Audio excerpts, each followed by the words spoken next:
السلام عليكم ورحمة الله وبركاته. عاملين ايه؟ اتمنى تكونوا بخير. معاكم اسلام زايد، والنهارده هكون معنا تجربة جميلة وشيقة جدا هنعملها في مدينة 6 اكتوبر في الشيخ زايد.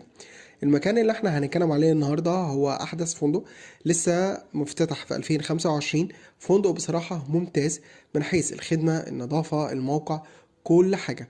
الفندق كمان واخد تقييم عالي جدا على موقع بوكينج، واحنا هنشوف كل حاجة. اول حاجه بالنسبه للموقع، هو موجود جنب اركان بلازا. الفندق واخد تقييم عالي جدا على موقع بوكينج زي ما انا قلت لكم، من حيث الخدمه، الغرف، الخدمات، الاستاف الموجود، كل حاجه، القيمه مقابل المال. الفندق واخد تقييم 9.4 من 10، وطبعا ده تقييم عالي جدا على موقع بوكينج.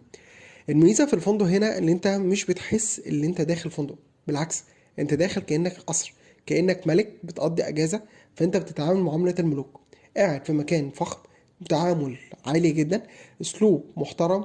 النظام الاوض او الغرف اللي انت هتنزل فيها حاجه في منتهى الفخامه. احنا هنشوف، طبعا انا صورت لكم نوعين من الغرف اللي كانت موجوده هناك، الى جانب موفر لكم حاجات كتيره جدا بالنسبه للخدمات.